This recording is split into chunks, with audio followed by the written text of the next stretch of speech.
अब मैं थोड़ा सा पॉइंट आउट करना चाह रहा था कि कौन सी बुक से आप इसकी तैयारी अच्छे से कर सकते हैं। देखिए, बोर्ड का जो आजकल का जो पेपर है, ये पाठ्य सामग्री के बारे में बात कर लेते हैं। पाठ्य सामग्री की मैं बात करूं तो आपको क्या करना है, जैसे इतिहास। अब इतिहास में इन्होंने 10+2 की मैं पहले बात करता हूँ। 10+2 में इन्होंने देखो राजस्थान का इतिहास, कला, संस्कृति ये कंप्लीट ले लिया है। भारत का इतिहास नहीं है। तो 10+2 में जो राजस्थान का इतिहास और कला संस्कृति है, इसको आपको क्या करना है, 6 to 10 जो RBSC की पुस्तकें हैं, जो अभी वर्तमान में राजस्थान अध्ययन चल रहा है, इसको आप लाइन टू लाइन पढ़िए।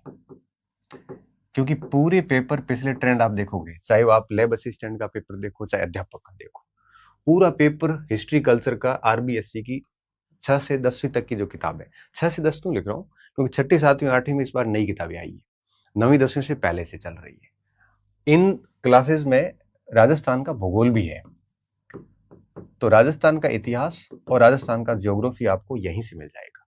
बहुत ज्यादा माथाबोड़ी करने की आपको आवश्यकता नहीं है, क्योंकि इसके कारण आप अगर बड़ी किताबें लाके फंस गए ना, तो आप एक पार्ट भी नहीं पढ़ पाओगे। बोर्ड का पेपर है वो सीधा बोर्ड से आता है। तो एक तो ये हो गया। अब देखो, ये इतिहास कल्चर हो गया, भूगोल हो गया, राजस्थान वाला। अब भारत का भी भूगोल उन्होंने कोर्स में लिखा है और भारत की राज व्यवस्था भी लिखी है। तो देखो, मैं बताऊं भारत का भूगोल कैसे पढ़ सकते हो। भारत के भूगोल के लिए आप कोई भी किताब पढ़ सकते हो। जैसे आप 11वीं क्लास के अंदर एक किताब आती है, भारत का भौतिक पर्यावरण, वो पढ़ सकते हो। और इसके अलावा अगर आपके पास में भारत की कोई भी गाइड है, तो वो आप अपने स्तर पे देख सकते हो। 11वीं में है या शायद 12वीं में है, आप देख लेना एक बार। भारत का भौतिक पर्यावरण एक NCERT में किताब चलती है, शायद 11th में मेरे हिसाब से, अभी अगर 12th में कर दिए तो भी नहीं पता। तो भारत का भूगोल यहाँ से हो जाएगा। उसके बाद में है भारत की राज व्यवस्था। तो भारत की जो राज व्यवस्था है, इसको भी आप राज व्यवस्था के लिए आपने जो भी कोई किताब पढ़ी है, चाहे वो राहुल चौधरी की पढ़ी हो, चाहे वो आपने कोई नाथ वगैरह की, जिसकी भी पढ़ी हो, कोई भी किताब लेके आप इसको देख सकते हो। अब एवरीडे साइंस, दैनिक विज्ञान की किताब आती है, तो दैनिक विज्ञान के लिए एक आधी किताब देख लो, चाहे वो आप लूषण देख सकते हो, या फिर आप दैनिक विज्ञान के लिए 8वीं 6ठी 7वीं 8वीं की किताब भी आप देख सकते हो। 6ठी 7वीं 8वीं में बहुत बेसिक साइंस है जो बोर्ड अक्सर पूछता आया है। और इसके अलावा करंट अफेयर्स की क्लासेस जो है, वो अपने यूट्यूब चैनल पे मैं डाल रहा हूँ, तो आप वहाँ से आराम से देख सकते हो।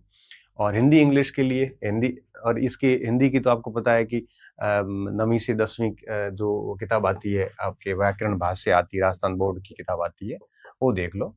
और इंग्लिश के लिए आप लूसेंट वगैरह देख सकते हो। तो ऐसी 3-4 किताबें ले लो और बोर्ड के ऊपर विशेष ध्यान दो। जो जो सिलेबस का हिस्सा RBSC से मिलता है, वो तो वहीं से देख लो, और जो नहीं मिलता उसकी कोई एक आधी गाइड या किताब ले लो और सेल्फ पढ़िए उसको। और फिर कोई लास्ट में कोई टेस्ट सीरीज वगैरह मिलती है तो ज्वाइन कर लेना, ताकि थोड़ी प्रैक्टिस हो जाएगी। तो ये जितने भी 10+2 के स्टूडेंट हैं, और साथ में जैसे किसी ने BSTC कर ली है, अभी L1 की प्रिपरेशन कर रहे हैं, BA नहीं है, तो उन बच्चों को भी ये देना चाहिए। उनके वैसे भी देखो हिस्ट्री भूगोल ये तो वो तैयारी कर ही रहे होते हैं, तो उनका ये ठीक होता है। वो लोग हिंदी इंग्लिश भी पढ़ रहे होते हैं, कंप्यूटर भी पढ़ रहे होते हैं, करंट भी पढ़ रहे होते हैं, रीजनिंग वगैरह भी पढ़ रहे होते हैं, तो ये मोटा मोटा विज्ञान भी पढ़ रहे होते हैं, सारा कुछ पढ़ रहे होते हैं। राजस्थान की जैसे अर्थव्यवस्था है, तो राजस्थान की अर्थव्यवस्था के लिए आप आर्थिक समीक्षा देख सकते हो, तो इसका ब्रीफ मार्केट में खूब सारे आते हैं। तो कुल मिला के 3-4 किताबों को अच्छे से अगर पढ़ते हो आप, तो आसानी से हो जाएगा। आप किसी भी परीक्षा की तैयारी कर रहे हो, अगर आप कॉलेज वगैरह में पढ़ रहे हो, तो आपको एग्जाम देना चाहिए, क्योंकि इस एग्जाम को, इस सिलेबस को तैयार कर लोगे तो क्या होगा, ये तो पास होगा ही होगा, साथ में आप आगे ये परीक्षाएं भी जैसे आने वाली है, पटवारी, ग्राम सेवक वगैरह, तो इन परीक्षाओं को जब आप दोगे, तो ये परीक्षाएं भी आपको, ये सिलेबस उन परीक्षाओं में भी आपको मदद करेगा। तो कोशिश करना सेल्फ स्टडी से करो। अब मैं अगर बात करूं ग्रेजुएशन में, ग्रेजुएशन में मोटा मोटा तो सेम है, थोड़ा सा अलग है। जैसे भारतीय राष्ट्रीय आंदोलन थोड़ा अलग है, तो राष्ट्रीय आंदोलन अगर अलग है, तो आपको इसके लिए अलग कौन सी किताब पढ़नी है, इसके लिए आप 12वीं क्लास की जो NCERT आती है उसका भाग 3 पूरा इस पे ही है, तो उसको अलग से देख लो। और बाकी सारी सारी चीजें जो है वो सेम सेम है। तो हर एक पार्ट की मैंने आपको बात बता दी। जैसे इंडियन हिस्ट्री है, स्नातक के लिए तो आप 12वीं का थर्ड पार्ट देख लो। राजस्थान इतिहास, संस्कृति, भूगोल, पॉलिटी इसके लिए 6ठी से लेके 10वीं तक की किताबें बढ़िया देख लो। इसके अलावा कंप्यूटर वगैरह इनकी एक-एक किताब मार्केट में खूब आती है।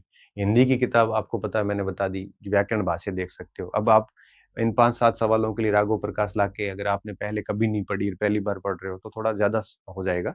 आप नॉर्मल करके भी पास कर सकते हो। और भारतीय अर्थव्यवस्था जैसे, अब भारतीय अर्थव्यवस्था मुझे पता है कि इतने अधिक प्रश्न नहीं आने, तो जब जहाँ पे 5-4 सवाल आए और बहुत बड़ा चैप्टर हो तो उसको छोड़ भी सकते हो आप। तो ऐसे इसकी प्लानिंग के साथ काम करोगे तो आप आराम से इसको 2-3 महीने में पास कर सकते हो। तो मुझे लगता है कि जैसे कोई बच्चा अध्यापक की तैयारी कर रहा है तो उसको साथ में सीईटी को जो सिलेबस अलग है तो वो 1-2 घंटे उसको दे के उसको सीरियस लेना चाहिए उसको।